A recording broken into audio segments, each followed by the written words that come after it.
morning.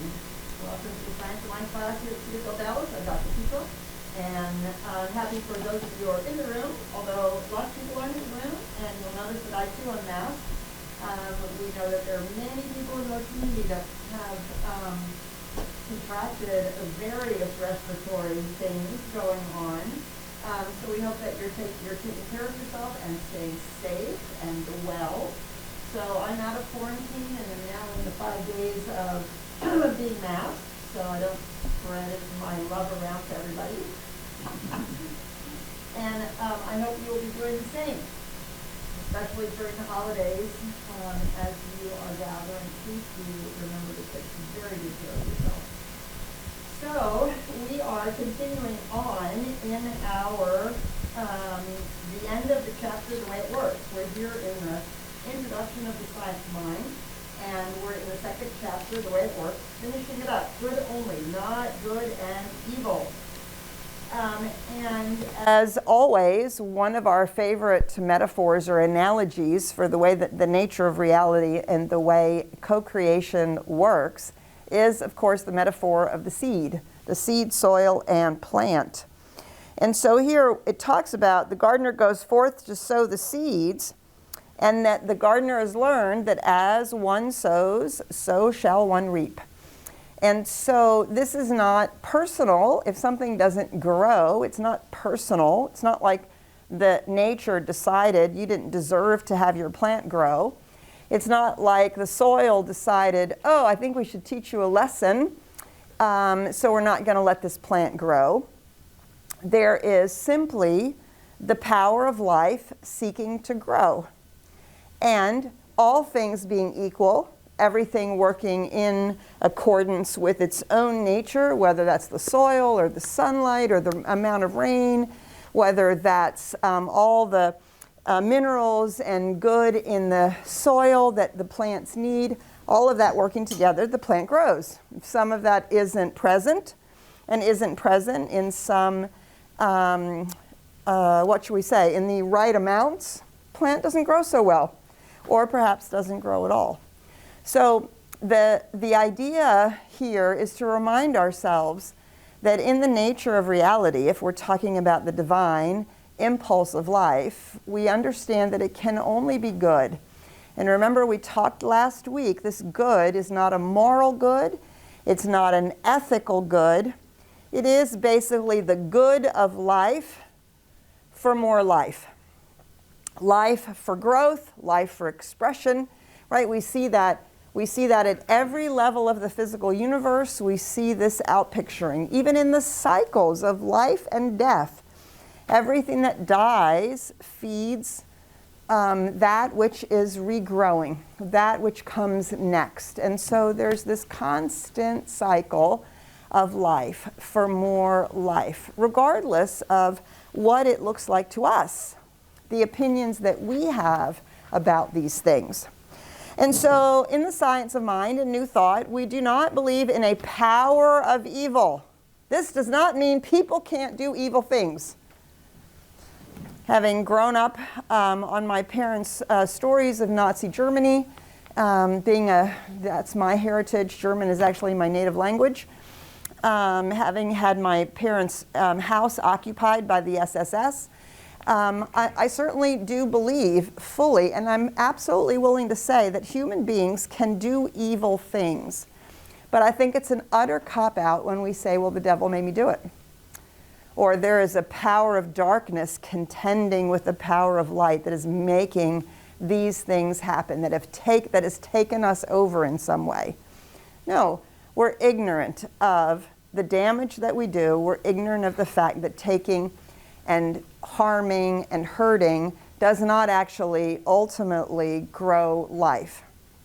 And so we behave poorly. Actually, we can behave so poorly that we might call the acts themselves evil. This does not make a human being evil, nor does it, and it certainly doesn't say that there is an evil power making these horrible things happen.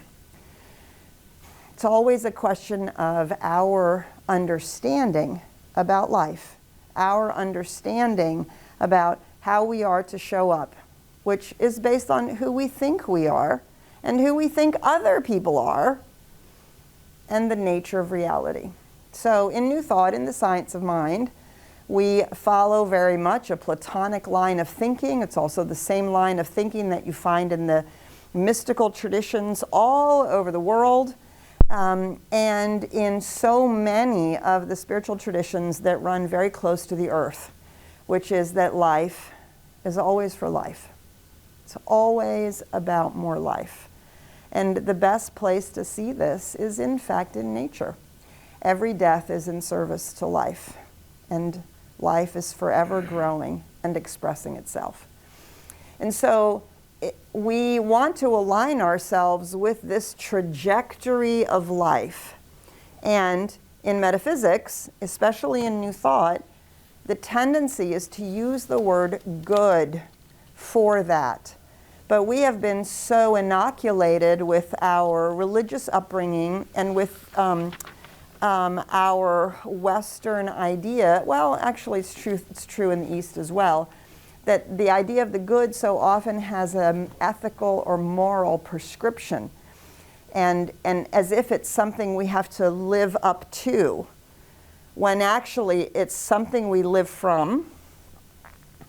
And when we are living from life, for life, then our actions and our words are actually more likely to be naturally moral or ethical for the great good or for the good of people, the planet, those we love. So we want to really continually remind ourselves that this life, this divine presence that is flowing through all of us, its intentionality is always life, which is, in another way of saying it, in the science of mind and in New Thought, another way of saying it is expression, creation, right? Because that's what life is doing. Life is forever expressing itself, forever creating more life, forever growing. All right, so we want to do away with this idea of evil as a power. We're going to talk about it today as we approach the solstice in New Thought. We also, as I said, we don't believe that the powers of light and dark are contending with each other.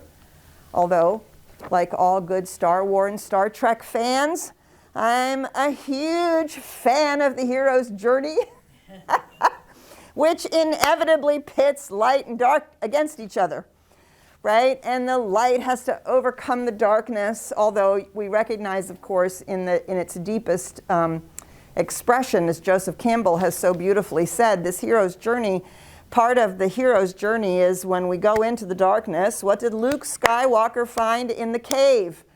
Remember that? Do you remember when Luke Skywalker was brought into the cave by Yoda and he was in the dark and he had to confront? Do you remember what he found there? You can put it in the chat and Ryan will read it out if you remember. Oh my God, I'm surrounded by non-Star Wars people. I can't believe it. Oh, we don't have any memory of it. Oh my gosh, I guess I've watched it so many times. Ryan. I'm going to throw it out there because I'm getting a couple of them. Good, good. But he meets Darth Vader in the cave. He does meet Darth Vader in the cave. However, when he defeats Darth Vader in the cave, what happens? Do do do do do do do do do do do do. Somebody out there knows. I know it. Do do do do do do. Okay, sees himself. He sees himself. He sees himself. Okay, y'all, your assignment is you have to go back and watch that. You are going to have to watch it. It is a brilliant nuance in this particular sort of typical hero's journey, where the recognition is that it actually isn't so much light and dark contending against each other as coming into balance, because it is what Luke sees. It is his disowned self that he sees in the cave, in this experience that he's having that Yoda has put him up to, right? When his own face is what he sees in the helmet of the Darth Vader that he has just slain.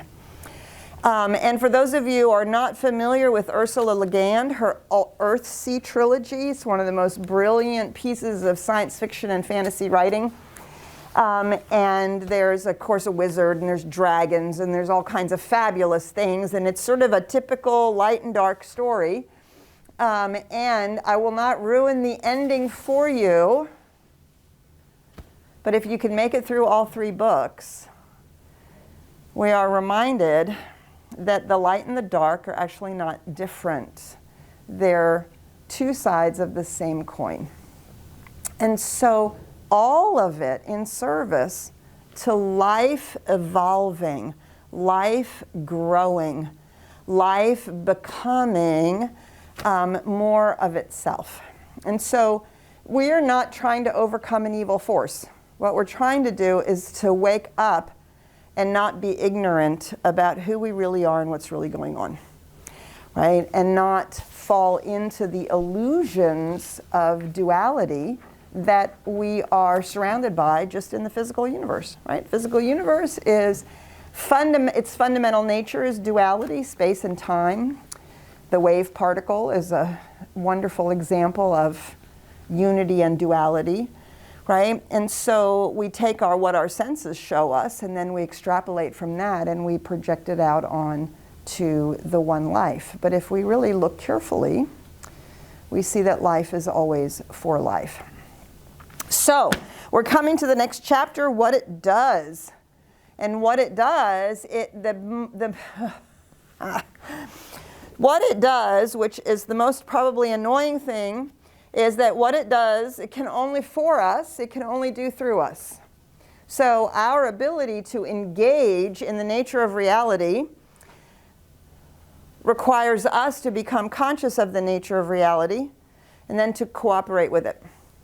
Otherwise, what it does is it works on the subjective, subconscious patterns of life and of humanity and of ourselves in general, and continues to create out of whatever is going on back there. And so what it does, the very first thing we have to recognize is that it can only do for us what it can do through us. And how it operates through us is by us cooperating with the understanding that we have of the nature of reality. So this whole first section, what it does is kind of a recapitulation of the universal laws, right? That there is a presence, we call it life, but it also operates in a very lawful, impersonal manner. And the way that we cut ourselves off from it is by believing that we can't understand it. That's how we cut ourselves off from it. By believing that it is so mysterious and so esoteric and so out of our league that we can't get any kind of a grasp on it. Now he goes on to say, right, in this the end of this first chapter, we cannot really become God, but we can and do partake of the divine nature. And the universal does personify itself through us in varying degrees, according to our receptivity to it. Right? So we don't walk around saying, oh, you know, I partake of the divine nature, therefore I am God. Well, no, the infinite is managing the universe, right? That's its job. The macrocosm is managing the physical universe, but it is personifying itself or expressing itself or co-creating as individualized expressions as us, and we get to do that in our own lives, but we have to be receptive to the idea that that's what we're doing and that that's what's going on and that we can participate because we partake of the divine nature, of the nature of reality. And we talked about this a few weeks ago. Remember, we talked about the idea that we are offspring, which means we have the DNA of that which is the infinite managing the universe. We have that same spiritual essential DNA. So we use the same principles and laws. We can, in fact, get a hold of them in some form or fashion. Intellectually, we can understand them. Mystically, we can experience it, even if we can't talk about it. And we can continually demonstrate it to ourselves. And so our job is to actually do those things, is to continually seek to show ourselves how much we've learned, how much we've understood. And I love the word that Ernest Holmes uses over and over in The Science of Mind, how much we've accepted that this is in fact the truth, that this is the truth, not only about who we are, but about the nature of reality. And the more of it that we seek to embody, to experience, the more of that we have to engage with and align with. Now, clearly, this does not mean we are now going to understand the sum total of the infinite, mysterious, transcendent nature of reality, right? So let's be really clear. We are not doing a childish spirituality here. We're doing a mature, nuanced understanding of spirituality.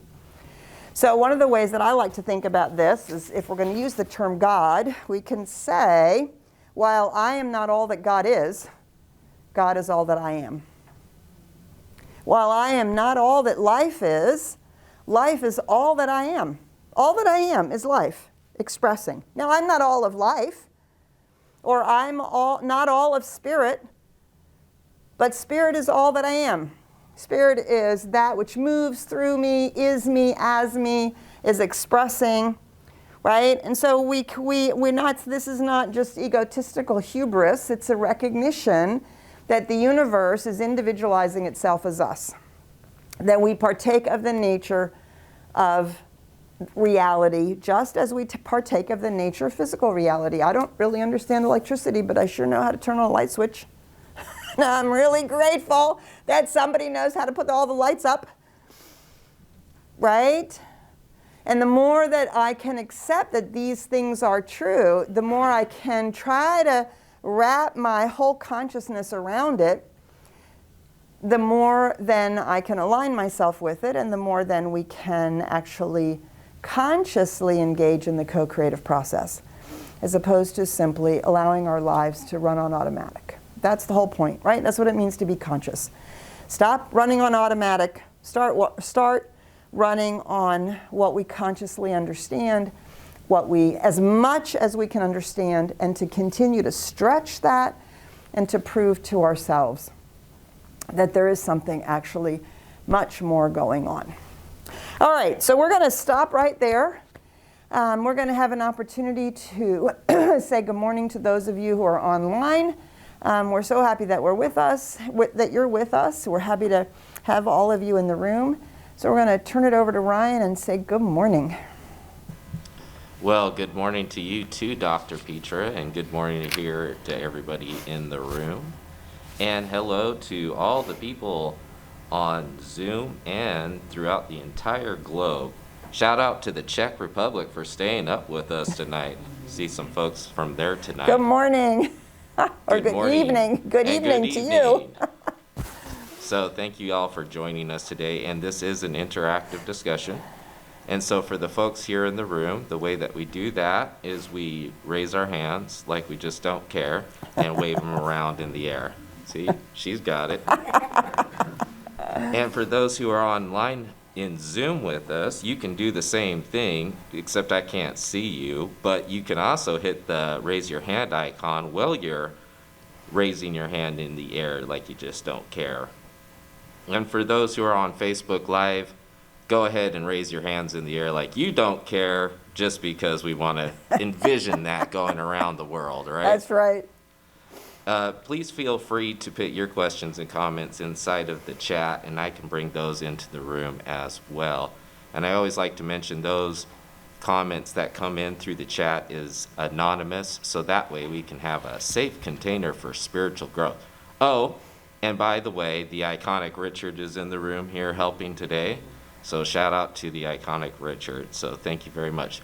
Do we have anybody here in the room who would like to ask a question? Ask a question, make a comment, share a story. Otherwise, you just have to listen to me talk. Yes, otherwise it's the Ryan and Petra Otherwise, show. it's the Ryan and Petra show. We do have somebody, so go ahead and remember to say your name just so the folks online can hear you. Hi, I'm JL. Good morning, JL. Good morning, Dr. Petra. Interesting enough, my cousin and I were having a conversation. It's been very nice to see her journey, and she's seen mine as well spiritually. Wow. Mm-hmm. We kind of grew up together in the same religious background, so we were talking about how evil, quote unquote, people can be in the world, and how she was like, well, God cannot care. God cannot care. These people are really evil. And I said, well, I don't think it matters to God. I think people get to choose to use their gift however they choose. And unfortunately, there are some people who take advantage of this. But the powerful thing about knowing this truth, and I'm so thankful I've been coming here, is because I understand that just as powerful as the quote-unquote evil is, so is the good. Right. It is equally powerful. Right. And I'm thankful to be able to tap into that power in a way that I've seen a difference, not just in my life, but in the world around me as I view it because of that. So Beautiful. Thank you for this. Yeah, thanks, JL. And yeah, it can be sometimes one of the most difficult things in New Thought is this idea of the impersonal nature of the divine reality. And we can shorthand that into God doesn't care. To a certain extent, the only thing that Spirit cares about is life, is the ongoingness of life. It actually took humanity and any place that self-awareness reveals itself to recognize the value of the individual. And so when you look in nature, right, nature only cares that the species survives. And it uses everything along the way to nourish other life. So when a tree dies in the forest and it falls over, it becomes what's called a nurse log. And it nurses mosses and lichens and all the little fungi and everything that is breaking that log down to make it into very valuable soil. But in addition, seeds are dropping onto that nurse log, and they're literally eating the log so that they can grow. If you walk through, especially, it's really amazing if you walk through the northwest forests, the rainforests in the northwest, and you see these rows of trees as if they've been planted. And what they are is they have been planted. They've been planted on a single log, a single tree that fell, right? And they've grown on this log, and it looks like it's been planted in a row. And so we can see that from the sort of generic natural universe, life is always for life. And I think this is one of the things that we really recognize in the ability for self-awareness to emerge, is that we become aware of the fact that our choices impact that. And our choices can seek to hoard life, limit life. Our choices can seek to divert life to ourselves, right? And all of which can ultimately show up as evil acts, right? Or we can align ourselves with life that is not just creating for ourselves, but co-creating in a way that creates a world that works for those around us, too. And so we think of that as good, being in alignment with life. And so the other piece of that, of course, is that even people who are doing what we would call evil acts, it's still life seeking to express life. The problem is it's gotten terribly twisted by false ideas about how one goes about doing that. Right?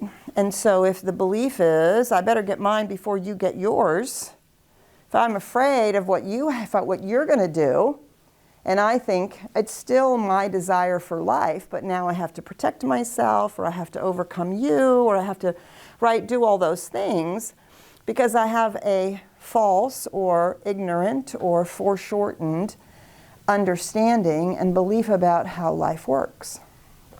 We can go all the way back to Darwin and his notion of the survival of the fittest. And if you read The Origin of Species and you look at what Darwin was really doing, what he was saying is that the species that is the fittest to adapt and cooperate with its environment is the one that survives. And so this is Darwin's finches, right? He saw that every finch on a different island, it had different food, so it had developed a slightly different beak. Now, what that got translated into was survival of the fittest. Who was going to overcome who? It was heard as the survival of the most powerful, or the survival of the one that could gather in all the seeds and keep anybody else from eating the seeds. But that was fundamentally not what Darwin was talking about. And over the course of the next few hundred years, right, what's coming out of ecology and eco-philosophy and ecofeminism is this deep recognition that what really works in nature is cooperation. That things evolve and grow together. And when they adapt and are flexible and grow together, the whole ecosystem survives. And then if one tree falls or there's damage done to one species, there's a cooperative effect and effort for the ecosystem to take care of itself. Do you see? And so we have taken all of that up in the past. We've taken all of that up out of our biological imperative to survive and to believe that if everything's out to get me, everything's a threat to my survival. But as we are maturing spiritually, we're recognizing that this impersonal nature of the universe is not... Yeah, see, this is where the idea that God doesn't care doesn't quite fit, because ultimately what we understand is the impulse of the universe is love. Not, oh, I love you because you're so special and I want to go to lunch with you, right? Not Hollywood love, not Disney love, but the love that is the support for life to flourish. Right? Isn't that what we want to do with people that we love, children that we love, family that we love? We want life to flourish. Plants that we love, kittens that we love. Right? We want life to flourish. And so this while the law is impersonal, meaning it can't say to you, really, do you really want to have that thought? Wait, don't you know that that's going to make a mess? It's impersonal in that it allows us to make those choices. All right, as JL was saying, it's all about the choices. It does, in fact, allow us to make those choices so that we can learn which choices are actually in alignment with life. So while life is impersonal, it has a trajectory. In philosophy, it's called a teleology, and it has a trajectory. The ontology is more life. Life for life. And so that is the impulse of love to express itself. And it's one of those really profound paradoxes that we get to grapple with when we get to New Thought and the science of mind, is this deep paradox that love is the impulse, but there is this impersonalness to the laws of creation. And so we can, in fact, use them unwisely. Not only can we use them unwisely, we can actually use them in a way that does damage. And we can. We're free to do that. The problem is we do damage. And hopefully, we learn from the damage that we're doing. right? Which is, of course, part of what we've seen over the last few hundred years as so much awakening has happened. Civil rights, women's rights, the rights of the planet, the rights of the environment, right? All of this is the awakening of consciousness to becoming aware of the impact of the choices that we're making. And so, yeah, good. Thank you. Did you have? Yep.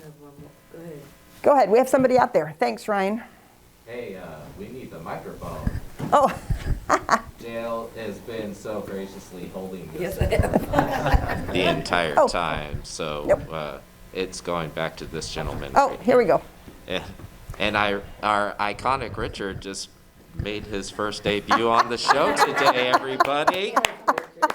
Woo! We love that. Hi, my name is Patrick. Hi, Patrick. Not quite sure how to ask this, but do you think we as a species can or are going to find a way to live in that harmony with our planet and solve everything that's going on in time? I mean, one of the problems that I've struggled with in the whole idea of abundance is it seems like the current idea of abundance is like you were talking about, take, get all you can get, and we just can't sustain it. Can we come, is it possible for us to come back to a place where we do have that abundance and cooperation, do you think? Well, because I practice the science of mind, I'm the eternal optimist, right? Because I do actually believe that the awakening is happening. I do actually believe that we are in an opportunity, and we are reaping the consequences and the benefits of the way that we have chosen to live life. This, right, it's not like, it's not like anything out there is punishing us for it or rewarding us. We are experiencing the outcome of the belief in unlimited progress on a physical level. We're seeing the outcome of a belief that it's all about how much economic good you have. And, what was it? I used to see the bumper sticker, the one with the most toys at the end wins, right? Right now we're living through a period of time where it seems as though the one with the most money at the end wins. But of course you can't take it with you.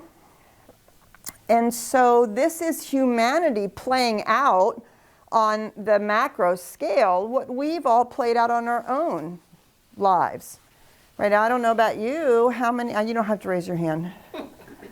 How many of us in our 20s, we had to go through the whole cut up your credit card thing? Right? Unfortunately, I had to do that twice. I didn't quite learn the lesson the first go around, so I had to do it a second time. Oh, right, you can't just run up the credit cards if you're, getting a new credit card in the mail is not a representation of abundance. That was the second learning. The first, it took me twice, right? But the feedback of having too much debt, of having too much in the credit cards, of not being able to pay the bills, watching all of that happen and all the turmoil and all the upset and whatever, right? That was the reflection. That was the feedback. And then I had to live on nothing for a while, and I had to really figure out how to live on cash until I built all of that back up again. And so, unfortunately, humanity, we are seeing the same thing. We are now having to deal with the same thing.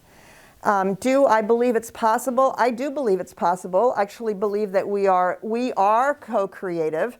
There are millions, I'm not exaggerating, millions of people on the planet who are working today to make this happen, who are doing things, and every single one of us has to bite the bullet and look at the places where we are doing things out of convenience or out of an unwillingness to change our lifestyle that is in fact continuing to cause the issues that we have on our planet. It has to be done at every level. We have to require it of our politicians. We have to require it of our corporations. And there are thousands and thousands of organizations that are working towards this. And so I do actually believe that it's possible. It will be a shift in the collective consciousness that has to happen. And it's happening. There's no question about it. We don't see it in the media, and we do not see it in our political will yet. But even that itself is changing. And that I think really the question is, how bad does it have to get before we wake up? Well, I hate to admit how long I've stayed in a bad relationship before I woke up and got out of it. Stayed in a bad job before I woke up and got out of it. Right? We get comfortable, we get complacent, we get like, well, this is how, or we say, well, this is just the way it works. I mean, really, is there anything that can be done? So I hold out a lot of hope. I remind myself of all the things that we have in the past already changed. So I remember one of the biggest pieces for me, I grew up on the East Coast. I remember Lake Erie burning. Lake Erie, a lake burning. I was, I don't know, 9, 10 at the time, and I couldn't bend my mind around that a lake could burn. And so that was really my first introduction to caring about the environment. And I learned about it, and it was all the trash that was floating in the lake, and the rubber and the tires and the I don't know what all. And just like in the Pacific Ocean, the big garbage dump in the Pacific Ocean, it had started to collect and pool, and it had gotten bigger and bigger and bigger and bigger. And somewhere along the line, God knows, I don't know if it was a lightning strike or what, it literally caught on fire. And they had pictures of Lake Erie burning, huge burning. And it took them a long time to put it out and to clean it up. And some period of time later, I want to say 10 or so years later, was the first time people were able to fish in Lake Erie again. I remember when they talked about the Chesapeake Bay was dying. Actually, there were parts of the Chesapeake Bay that were dead, that you were not allowed to fish in. And it was terrible because of Philadelphia and all Newark and all the things that were dumping into, well, today the Chesapeake Bay, or at least at the turn of the century, the Chesapeake Bay was again one of the great places to go sailing, boating, fishing, swimming. And so with the will of people, things changed from the political, corporate, local community, and individuals, right? Now, we're not going to recycle our way to the health of the planet, but we could actually start managing our recycling. We could manage how much plastic we use. Plastic is becoming a huge issue, right? We can manage how much we're driving. We can think about all the ways everything contributes. And this is where our choices lie. Over and over and over and over and over and over again, are we conscious of our choices and the impact our choices have on our own lives, on the life of our family, but also on the life of the collective.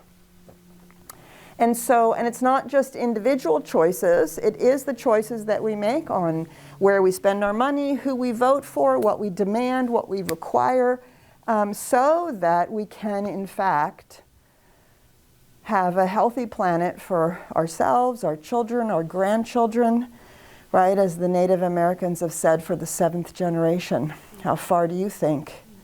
How far ahead do you think when you think about what you're doing? What's going to happen when my granddaughter has children or has grandchildren? What are they going to inherit from us? And they're going to look back and they're going to say, what were you thinking? Right? And so that's and we get to do that at every level of our life. So I think we're hugely creative, and we're constantly co-creating, and we are constantly being educated. Our choices are constantly being educated, and we're getting to see the outcome. And somewhere along the line, critical mass over and over and over gets achieved, which is where the awakening happens. When the shift in the collective consciousness, which is similar to the shift that we have in our own consciousness, when all of a sudden we see something different. All of a sudden we decide, oh no, this isn't, I want to actually be more loving, more forgiving, more kind, more powerful, more committed to my co-creation, whatever it is, right? We see those changes. And we can see them individually and we can see them collectively. Now, I do not think there's anything wrong with having anxious thoughts or being despairing about these things. And Patrick, it's a great question, right? What we don't want to use is use our spirituality as a bypass. Well, we're just going to know that everything's going to be okay, and therefore I don't have to think about it and I don't have to do anything about it. No, actually, we all have to do something about it, right? Our actions have to be in alignment with the being for life, which is the whole thing that's happening. Do you see? The being for life for life is the nature of reality. And so when we become conscious, when we wake up to this is the nature of life and who we are, then we get to ask ourselves the question, am I for life? Am I being for life with this action, with this decision? Is it a part of the alignment and the trajectory of life to flourish and grow? Thus endeth the environmental sermon. But it's a great question. It's super important. We should all be uncomfortable. We should all be anxious, and we should all be doing our part, right? Because we need to be making a difference. Ryan. So I've been seeing some of the feedback that's been coming through the chats on it, and I kind of want to ask in a summary kind of sense. So it's really all about intentionality and putting that intention into the consciousness that can help to change and evolve the global consciousness. And the more that we do that, the more we show up with that, the more that we think about those things in a deeper meaning and sense for our lives. That's the evolution that you're talking about. Is that right? That's the beginning of the evolution, but intention is meaningless unless it's coupled with action. Right? So we say treat and move your feet. So we don't say I'm going to get a new job, say it to ourselves in our own mind, shut our doors, turn off our phone, and then hope somebody's going to knock on the door and give us a job. We set an intention to have a new job, and then we start talking to people about the job, and we do our spiritual work about having an amazing job and one that is in abundance and that allows us to give our gift, and then we send out resumes, and then we continue to do our work, that we're attracting a perfect job, and we continue to expect it, and we continue to go out in the world so that our job and we can meet each other, right? So it's treat and move your feet. So the intention is the first piece, but if our actions are not in alignment with our intentions, then we're actually a house divided against itself. Right, so if I say I want the perfect job and I do nothing but then take all the crappy jobs that come along because I don't believe I'm worthy of my perfect job, do you see my actions are not in alignment with the treatment that I'm doing about the intention of having my perfect job? And so these things go together, and we make a mistake if we think it is only done in consciousness. It has to start in consciousness. That work must be done. But then we have to also ask ourselves, are the choices that we're making in alignment with the intention that we're holding? These two things must go together. And we have to be willing to be aware enough, self-aware enough, to recognize when we're not doing it, right? So that becomes a really powerful thing. So for years, I've set the intention every January for balance in my life. Balance in my life, which means a little more time for Petra, a little more time to exercise, a little more time to do the things that let's just be clear, a little more time to exercise. It always revolves around the same thing. It's so freaking annoying. And so for years, my January resolution is I will exercise. This year, I will exercise. And I set the intention.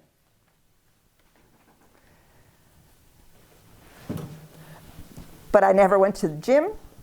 I never got a personal trainer.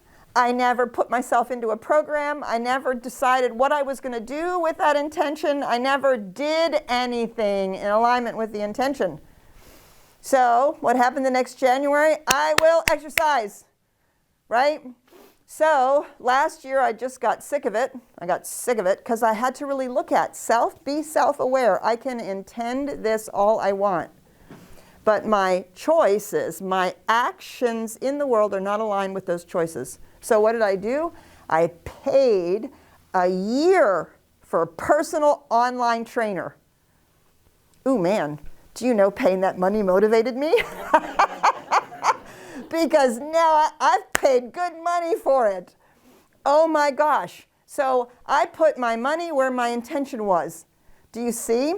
And every time, like I haven't been exercising because I was sick this last week, and every week if I'm sick and I don't exercise, I can feel the non-alignment between my intention and my action.